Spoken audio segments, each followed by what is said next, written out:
Queridos irmãos e irmãs, Paulo e Barnabé,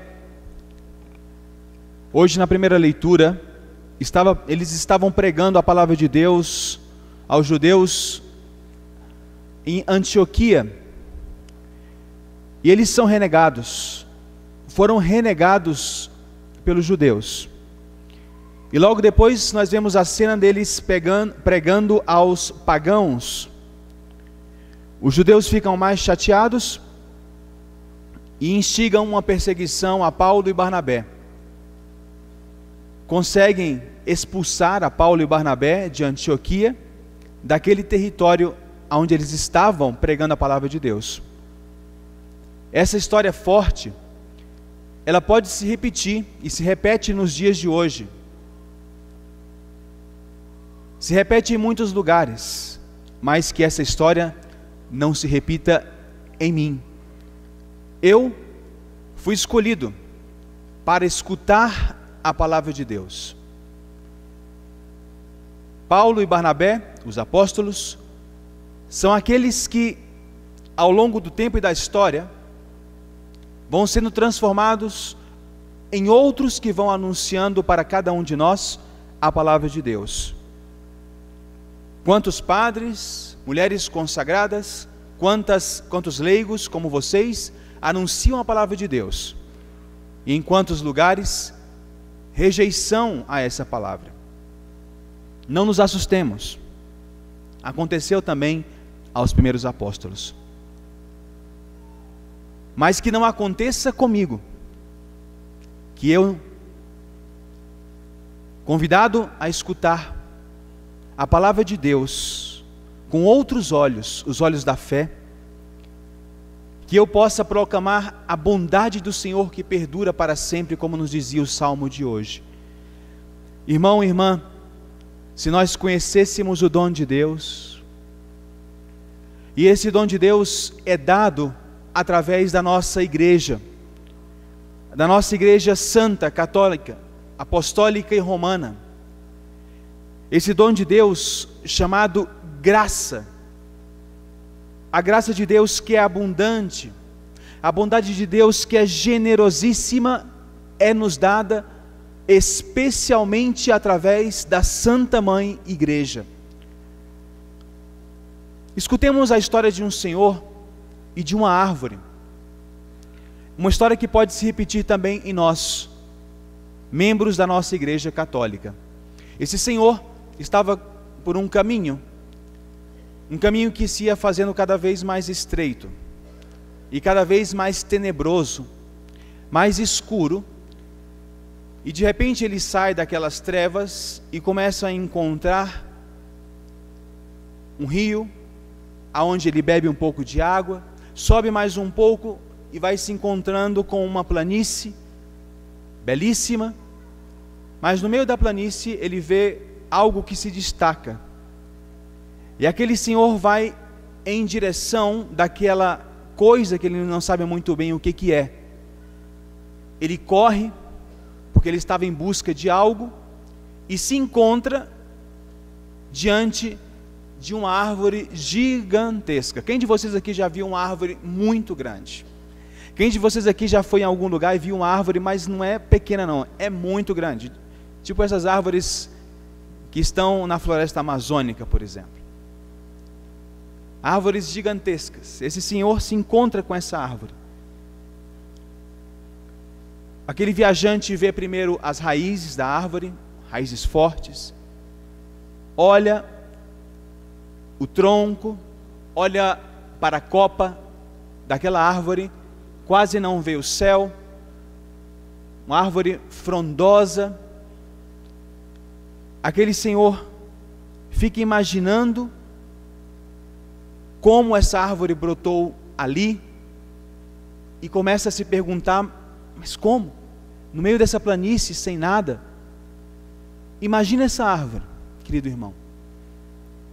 Imagina uma árvore muito grande, e tu, viajante, que te encontras com uma árvore gigantesca como essa que eu estou tentando descrever. O que fez aquele viajante? O que ele deveria ter feito, melhor dizendo? Aquele viajante, para contemplar toda a beleza daquela árvore, deveria ter dado uns passos atrás, para olhar a árvore em toda a sua extensão. Mas aquele viajante tinha algo estranho de egoísmo, e quis uma vez mais se aproximar da árvore. E quanto mais ele se aproximava da árvore, ele conseguia ver os defeitos daquela árvore, os ocos que tinham naquela árvore, ocos talvez mortos, cheios de bicho. Irmãos, aquele viajante vai embora dizendo: encontrei uma árvore meio morta. Esse viajante somos cada um de nós, hoje nesta Santa Missa. A árvore é a igreja de Jesus Cristo. Essa igreja, meu irmão, minha irmã, é um verdadeiro mistério. Não cometamos o erro desse viajante de olhar a igreja com uma mirada mesquinha, tão pobre, tão particular, que eu não consigo ver a grandeza imensa da nossa igreja santa, católica, apostólica e romana. Nós vemos somente a dimensão que está na frente do nosso nariz, muitas vezes. Quando eu quero me aproximar da igreja e ser um picuinha de primeira, e ficar olhando a igreja em todos os teus detalhes e todos os seus defeitos, e saio como esse viajante dizendo: encontrei uma igreja meio morta. Mas eu não me afastei dessa árvore, eu não olhei essa árvore de longe, em todo o mistério.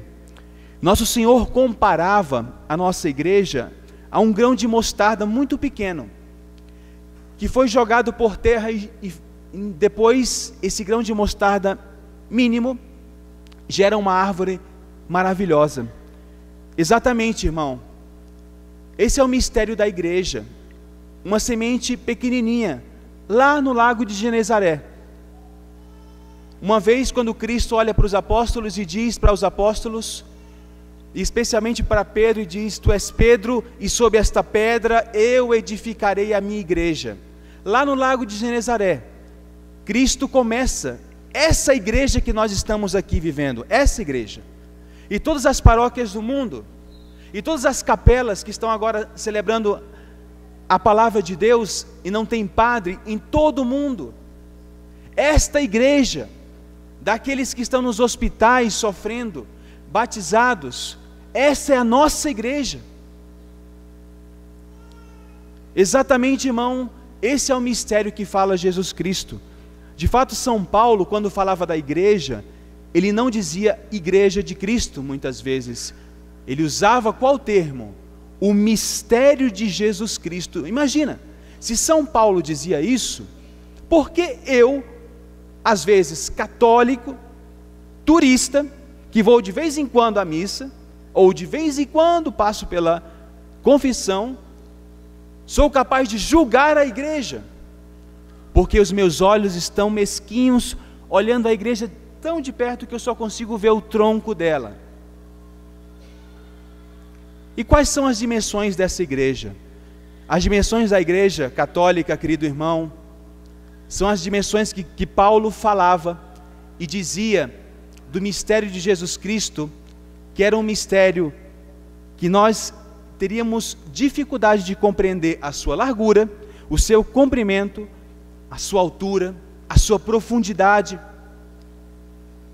Eu achava que eu conhecia a igreja, mas sinceramente o mistério da igreja até hoje para mim é um mistério que eu vou penetrando, um mistério que eu vou cada vez mais me apaixonando.